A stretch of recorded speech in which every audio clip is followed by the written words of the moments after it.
Chasca, hey, welcome to Reset. Hi, thanks for having me. Oh, it's so good to have you here. I know that I did your workshop maybe about 12 months ago now.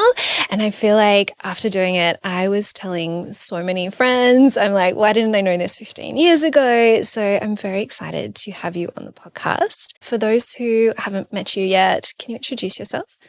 Yeah, so I'm an Ayurvedic practitioner. I've been working in this space for about 10 years now and sort of came into it with that same sort of mindset, like looking for answers, not knowing much about what was happening, within our own bodies, and kind of took me on a bit of a path of searching. And Ayurveda came along and really just made sense to me. It kind of gave me all the answers that I needed and took me into this rabbit hole. And here I am today. And for anyone curious, me included, 12 months ago, what is Ayurveda? So Ayurveda is known as the world's oldest system of healing or healthcare.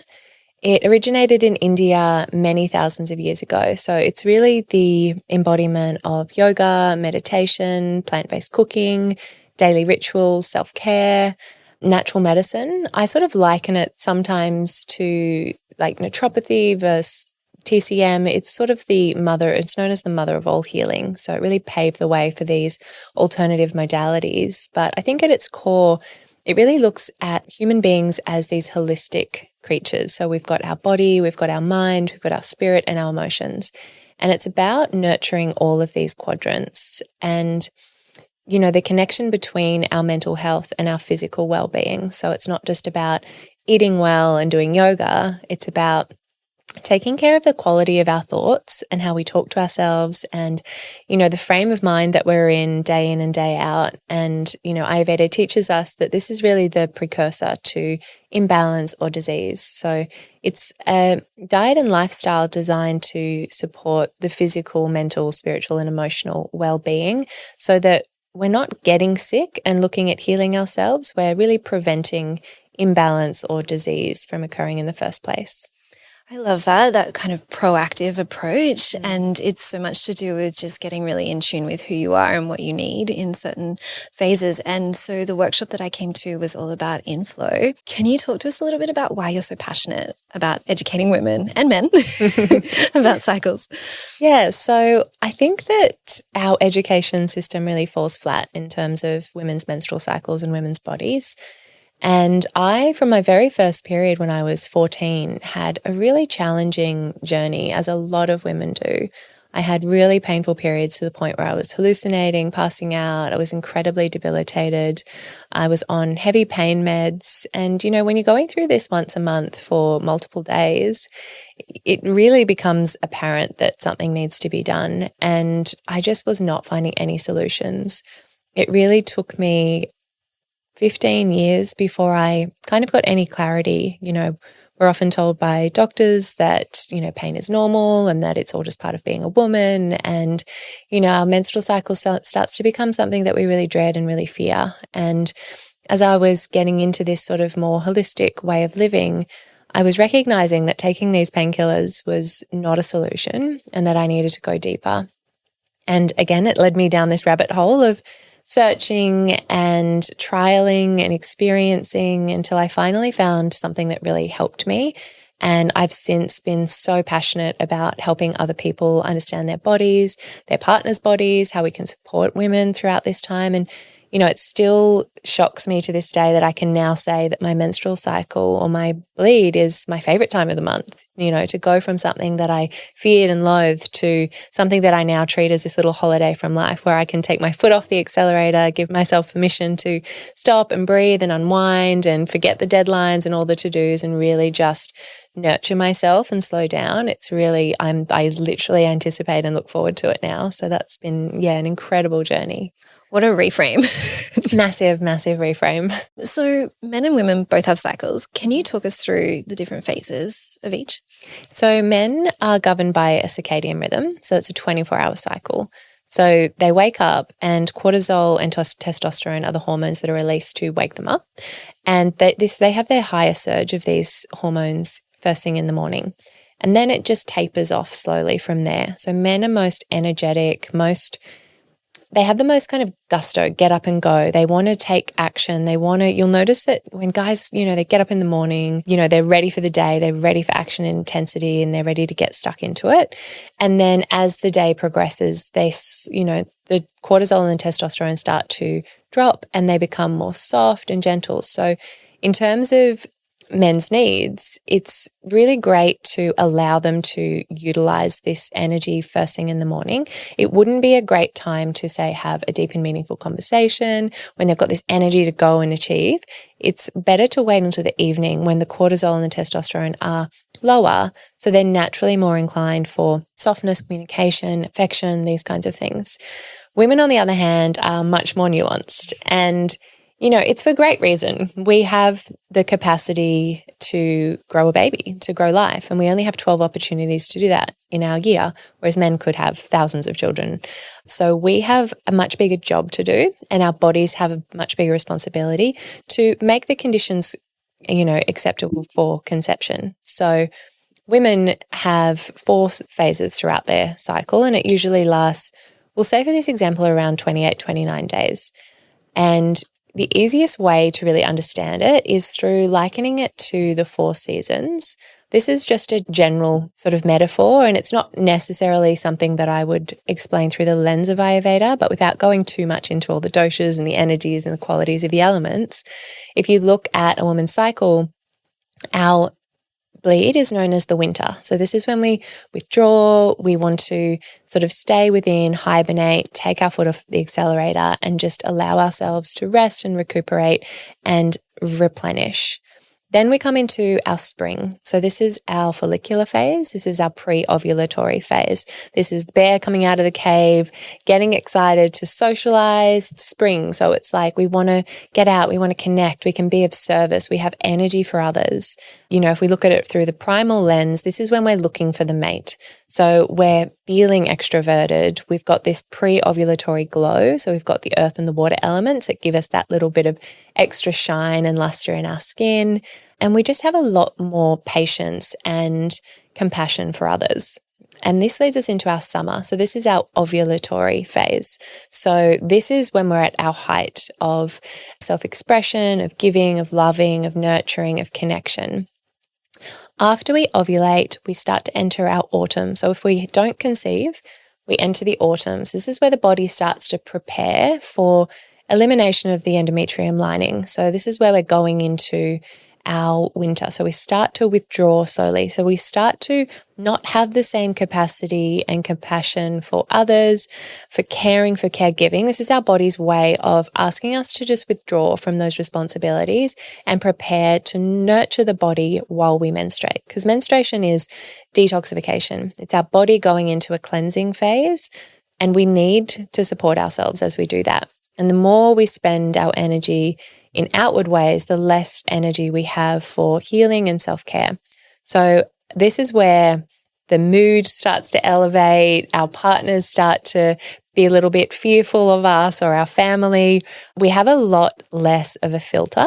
People think that we become the worst versions of ourselves, but in actual fact, we're becoming the most honest and raw versions of ourselves. It's all there within us. We just have more capacity to soften it, fabricate it throughout the other areas and seasons of the month, whereas this is the time we can get really raw and real with ourselves. This isn't a great time for communication because we're lacking the compassion we need to connect and empathize with others, but it's a really good way or an opportunity for us to get real with ourselves. Do the journaling, write the list, just check in with how you're really feeling about the things in your life, and then wait until you're in that follicular spring to action it and check in then as well. Is that how I really feel? Okay, if it is, what can I do about it? And then we come into our winter, so our menstruation. This is back at square one. This is, going within, withdrawing, and just allowing ourselves to really rest and take care and not look after others and allow others in our community to look after us. Can you talk a little bit about what a healthy cycle length should be for women, if that even is a thing? Yeah, of course. So it is different for everyone based on your constitution, but generally it's within the range of about 4 to 7 days the bleed time, 4 to 7 days? Yes. So the bleed time is within about 4 to 7 days, and then the full cycle length is around 23 to 30 days based on your constitution and dosha. Can you tell us a little bit about what a constitution and a dosha is? So the doshas are Ayurveda's tools for recognizing imbalance and bringing the body back into balance. So it's based on the premise of the 5 great elements being air, space, fire, water, and earth.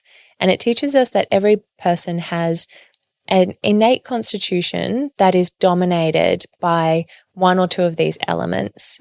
But then we also have our Vikriti, which is known as our imbalances of where we are now. So you may be born with more of the Pitta dosha, the fire element, but due to the nature of your lifestyle, work, fast pace, being on the go, traveling, you might have a Vata aggravation. So this is the air element. What we really want to work with in Ayurveda is where we are now, because we want to bring ourselves back into balance. That's sort of the premise behind Ayurveda. It's like too much air, too much on the go and fast pace. We want to slow down, ground down, cultivate more of the qualities of the earth element. If we're too stagnant, if we're, can't get off the lounge, we're, depressed, we want to actually cultivate more of that fire element. We want that fire element to burn off and transform these energies. So the doshas are used as tools for recognizing which elements are out of balance for you and which elements do we need to bring more balance back into your life. So while the innate constitution is interesting to know, the imbalance is what we really want to work with. So each of these doshas is associated with different symptoms within the menstrual cycle. For example, if there's too much fire element, you'll find that you have excess bleeding. There's a lot of blood flow. Adversely, if there's too much of the air element, there might be a very scant light period, too much of that dryness of the air quality. So we can sort of start to use our menstrual cycle as a tool for recognizing which doshas are in or out of balance. That's really beautiful. So if a client was coming to you for the first time, what kind of process would you go through to help them understand where they're at? So it's a really in-depth process, the Ayurvedic consultations. First of all, it starts with a client form, which goes into all of the facets of your menstrual cycle, your diet, your emotional well-being, your family history, your relationships, your work, your sense of self and purpose. It's a really beautiful opportunity to actually take stock of where all of those elements of your life are at, because Ayurveda really teaches us that anything that's manifesting physically has emotional roots. So if we're not feeling valued at work, for example, or if we're living in a household with flatmates or, people that are really chaotic, like all of these emotions manifest in our body and they show up primarily through our elimination portals, menstruation being one, digestion, perspiration. They're all really good opportunities for us to recognize what's going on inside the body, so we can start to use them as tools. So in a consultation, the client fills out this form and I will have a look over it and I'll look for things that are popping out. If I'm seeing there's a sense of emotional unrest, if there's stress, if there's, what's happening physically, how the state of digestion is happening, their menstrual cycle, what's going on there. They're really good indicators of which of these elements are out of balance. And I'll go through and explain, what that means and how that looks, and then provide a roadmap to bring yourself back into balance through diet, lifestyle, and practices that calm the nervous system, because we are ultimately our best healers.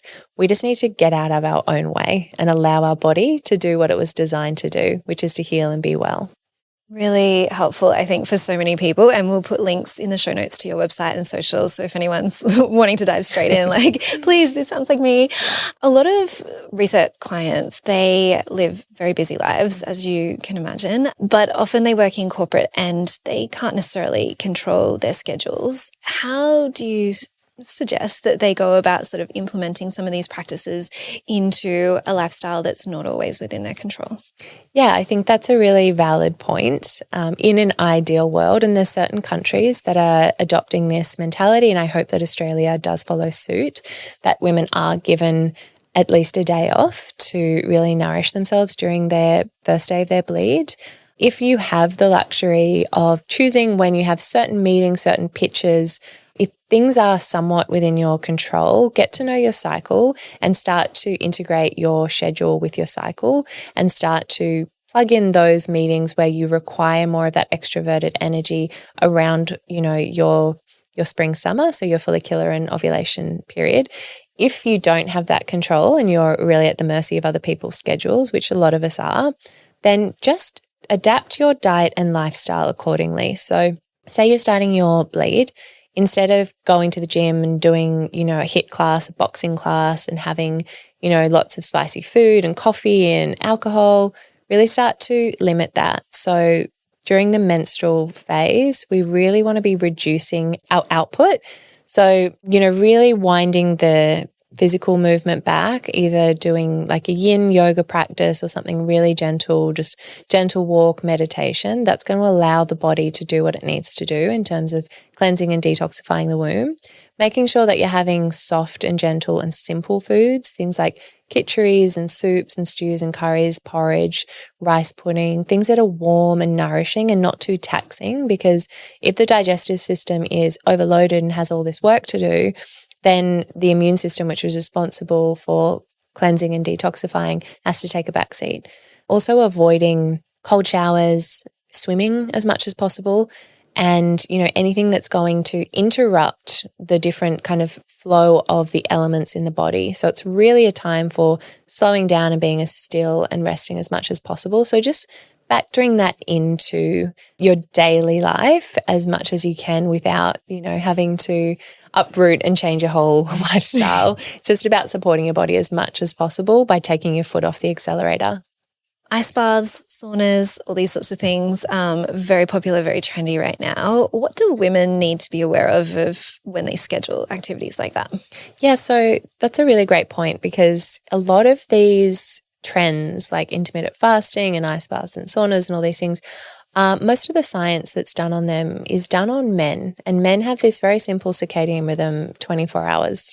They can do the same things every day, whereas women, it's very nuanced. So when we're in our, follicular stage in the first half of our cycle, this is a time where we have a slower metabolism. So we want to be reducing our input of our calories, but we need to be doing more exercise. So our metabolism is slower. So we need to be burning off the energy. Whereas in the second half of our cycle, we have more of the fire element. So we can actually eat a lot more, but we don't need to exercise as much. And at the same time, it'd only really be suitable to do, generally for a woman who's in her ovulating years, who still has a menstrual cycle, ice baths aren't really recommended.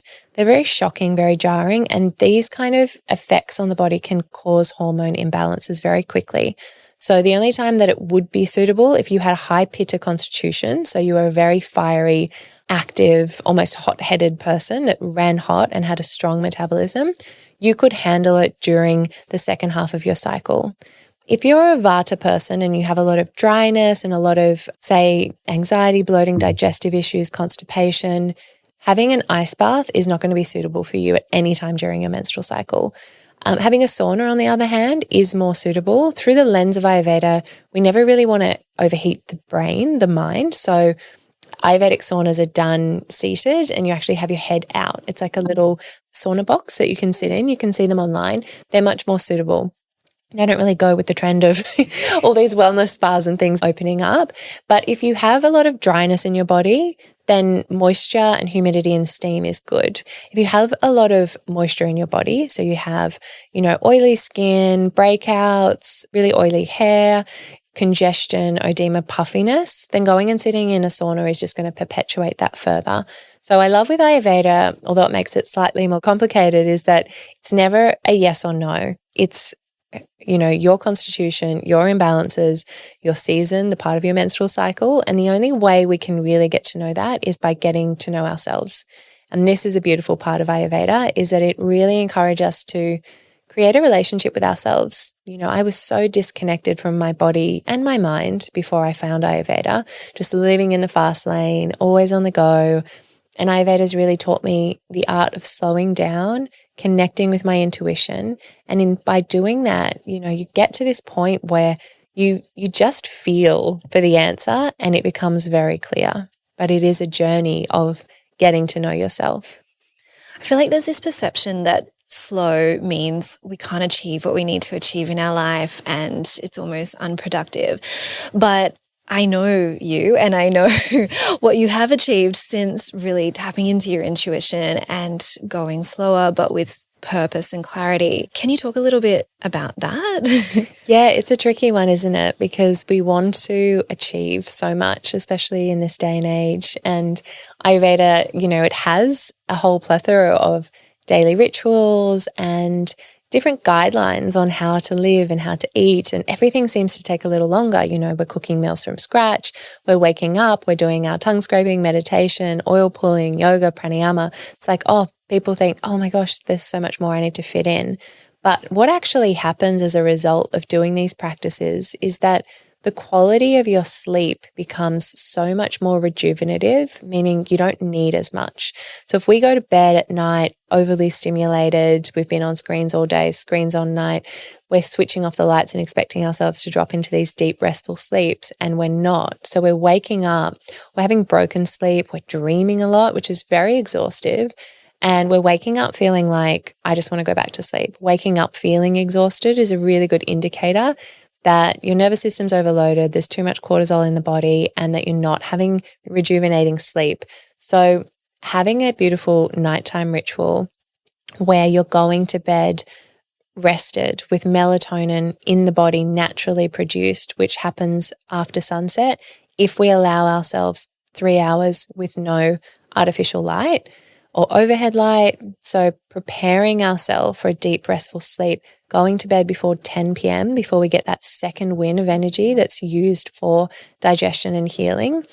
I've experienced that so many times, in the olden days before Ayurveda, where you feel really exhausted, but for some reason you push yourself and you stay up past 10.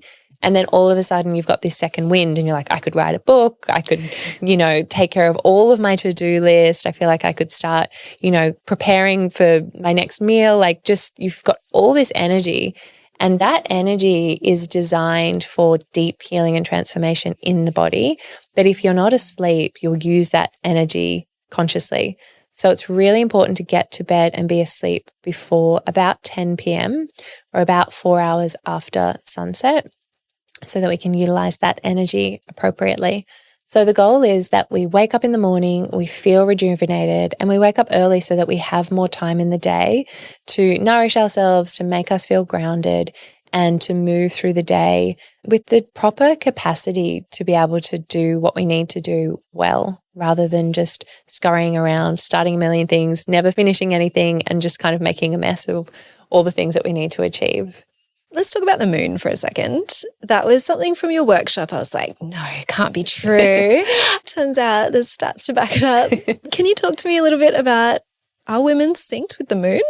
Yeah, so it's such a beautiful part of this wisdom, is that it teaches us how connected we are to nature or how disconnected we are from nature. So there's two common forms of the cycle. So there's a red moon cycle or a white moon cycle. So during the full moon on Earth, the Earth is the most fertile because it has the most light from the moon and the most light from the sun. So this is a time when crops grow. And traditionally, this was a time when women would ovulate. So if you are still ovulating around the full moon and menstruating around the new moon, you've been connected with the white moon cycle. This is common for women who are wanting to conceive or in a mothering or pre-mothering phase of their life. Adversely, if you're menstruating on the full moon and ovulating on the new moon, this is known as the red moon cycle. So these are women who are utilizing their creative powers for business, for projects, for art, for creativity, for healing. So a lot of the sort of doulas and medicine women, these were a lot of the women who were the red moon cycle. And it allows women to nurture each other. So when we're menstruating, ideally, we're not supposed to be cooking, cleaning, taking care of the kids and responsibilities. So by nature dividing women into those two categories, we could take turns of looking after each other's responsibilities. This is an ideal, way to check in. But if you're not bleeding on either of those and your period's just coming at any time throughout the month, which is very common, It just means that you're not connected to the moon in that way. And the only way we can be connected to the moon in that way is to actually be outside under the moonlight and to be connected to nature. If we're not seeing the moon and we're spending all our days in artificial light and on screens, we can't have that connection. So if you do want to kind of get more connected with nature, it's a really beautiful opportunity to do a bit of moon bathing. It's a really amazing way to harmonize hormone imbalances, is to bathe under moonlight. So, go out on a full moon or go out during the month, any day of the month, and sit under the moonlight, and also, sit under the morning sun as well, just to reconnect back to nature. Walk on the ground or the sand with no shoes on, just to actually, forge that connection again, because so many of us are very disconnected, and then these sort of rhythms won't apply. If someone's in a season of their life and they're like, I'm building my career, I'm hustling, and then they decide, you know what, I'm going to consciously change and explore motherhood and try to conceive, will their cycle change with them? Yeah. So usually even just by starting to think about that, your body will be aware that you're looking to conceive, and it will start to have a different sense of intuition. It will be more drawn towards the things that are going to promote fertility in the body. So you will find that, the menstrual cycle, you'll have, the cycle might become irregular for a little while, it was 5 days early or it was 5 days late. And that's the body's way of reconnecting with the other moon cycle. So spending that time again out in nature is going to help to do that. What if people are traveling between time zones? So they're going northern hemisphere, southern hemisphere. Will that impact their cycle if they're moving around the world? Yes, absolutely. It's unfortunately is a really big precursor to hormone imbalance and all sorts of imbalances. We're not designed to travel as human beings. We've become very removed from the way in which we were designed and intended to live. And, flight attendants are a really prime example for this. So many flight attendants have missing periods, hormone imbalances, irregular cycles. So it's really important, if it is the nature of your work and your lifestyle, that you do have to travel a lot, to make sure you're balancing that out. So it's not about removing all of the triggers and the root causes of these things, but it's about how can we balance ourselves out. So things like warm oil massage really helps to ground us down. Again, spending time in nature with the shoes off, under the elements of the sun and the moon, all of these sorts of things, and, nice home-cooked, nourishing meals, all these things help to cultivate more balance, so we're more resilient to this kind of change. If someone's listening and they've been on the pill for quite a long time, which is very common, I think I went on it when I was 17 or 16 and just thought, it's the thing you do. Came off it quite a few years ago now and had to rediscover my cycle and myself. If someone's listening and they're in the process of coming off the pill, how long will it take for their cycle to find some form of normality again? There's not a clear, statistical, it's 3 months, it depends on your lifestyle. So if you have a very fast-paced lifestyle, your body doesn't have the chance it needs to recalibrate naturally. So as much as you can, just try to slow things down a little bit. And, Ayurveda provides so many beautiful rituals and routines and recipes for us to be able to support our body in healing and recalibrating. Would be ideal to do an Ayurvedic cleanse as well. So anywhere between 3 and 14 days cleansing, just to help shed, detoxify, remove any lingering hormones from the pill in the body, and to invite the body to start naturally producing its own hormones again.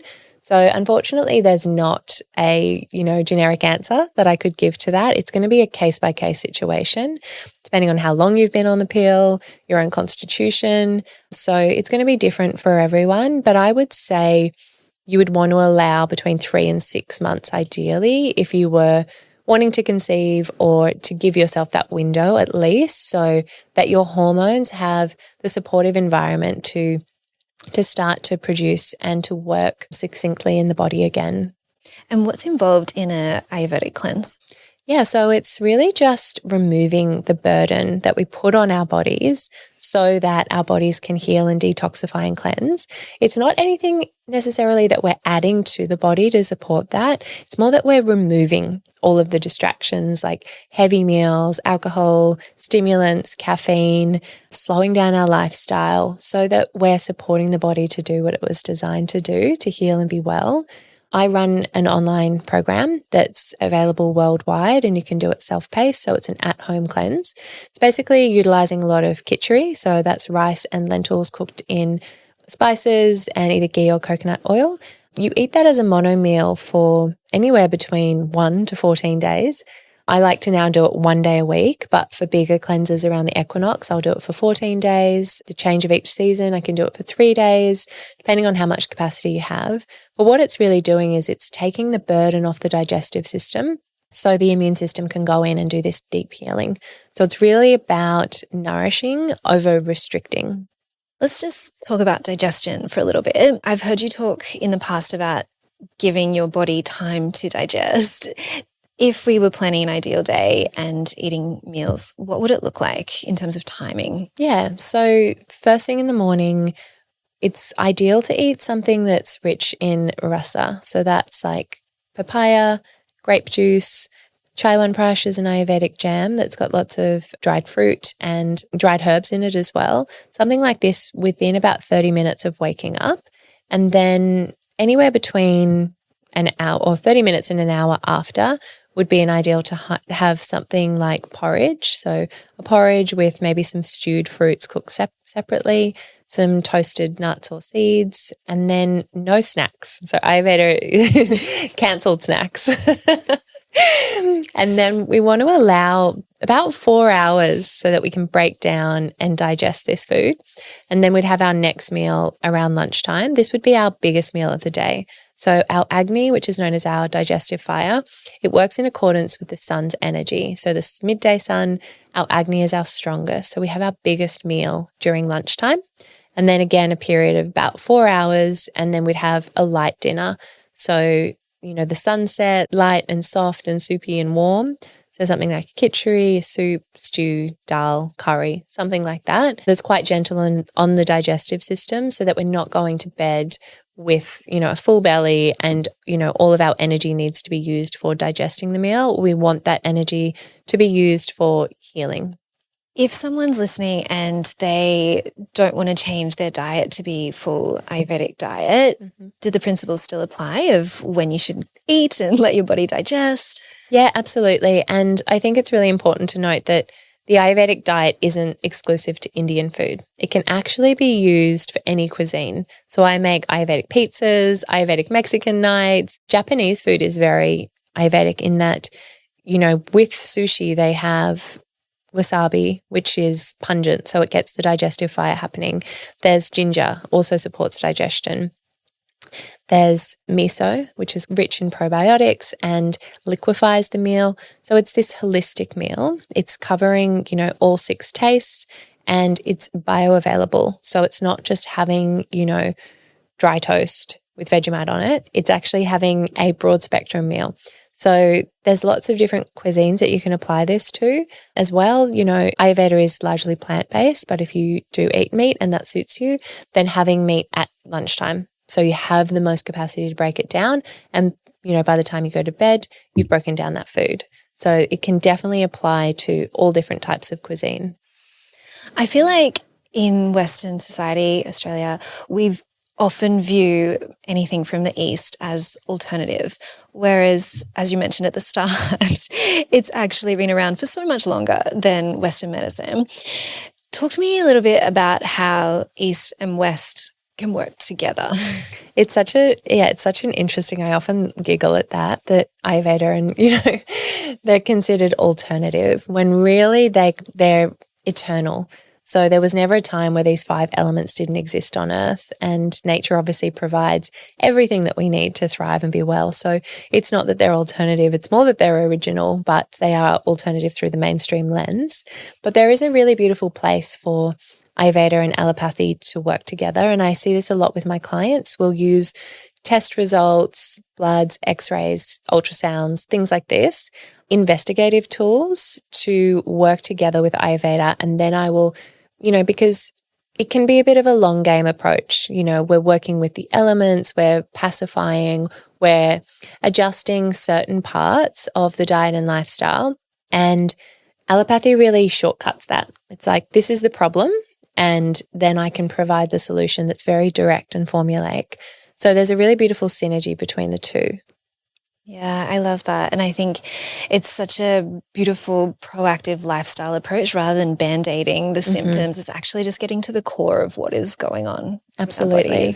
Yeah. I can't let you leave this interview without talking about another concept that I learned for the first time in your workshop. What is yoni steaming?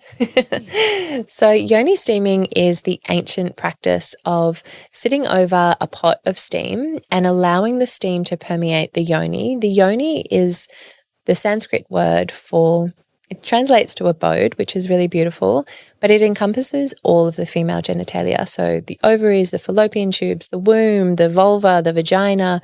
So there is no Western or English word alternative for that, which is really interesting.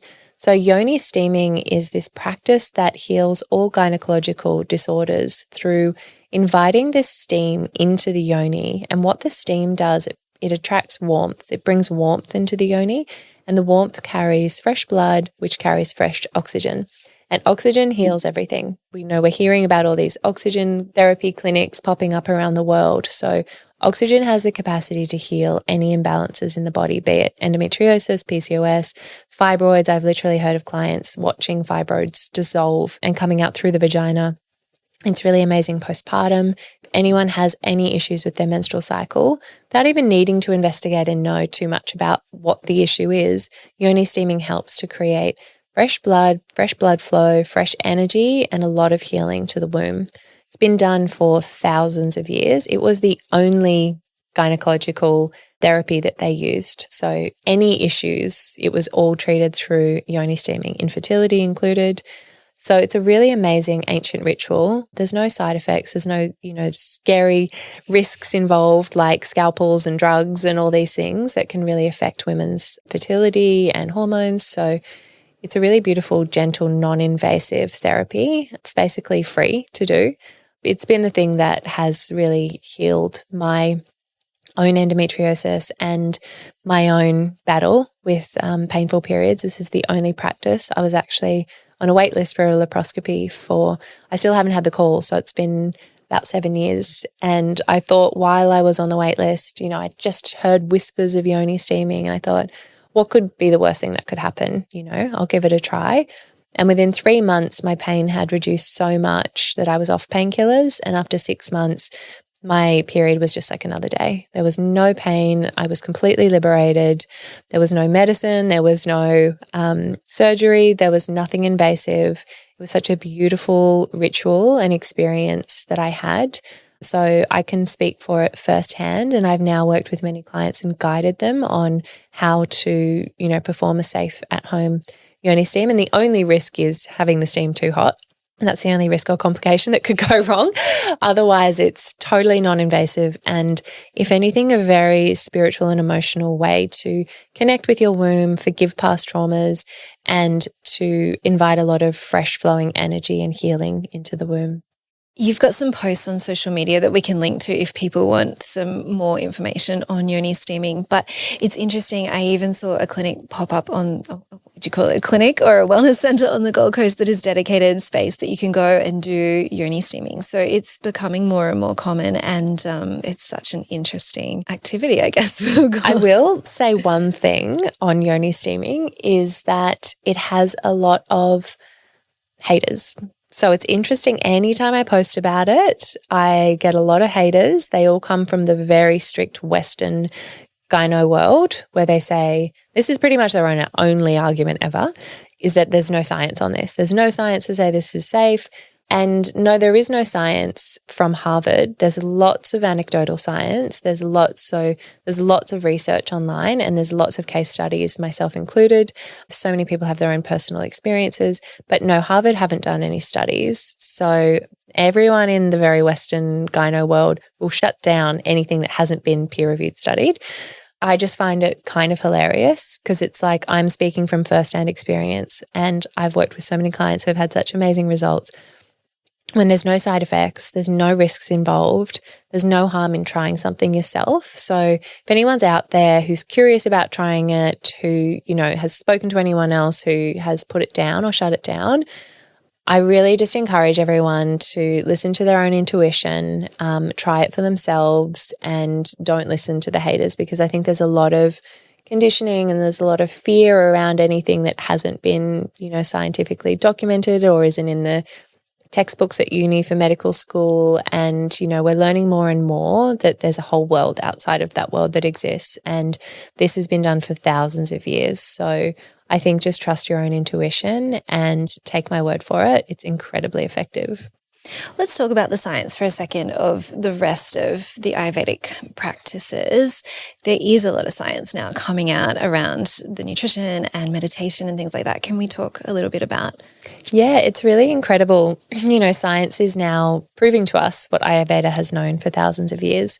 And there's, science and studies being done daily on all of the different herbs. I mean, ashwagandha's kind of in the spotlight at the moment as a really amazing adaptogen. We're seeing more and more the powers of meditation and yoga for the nervous system.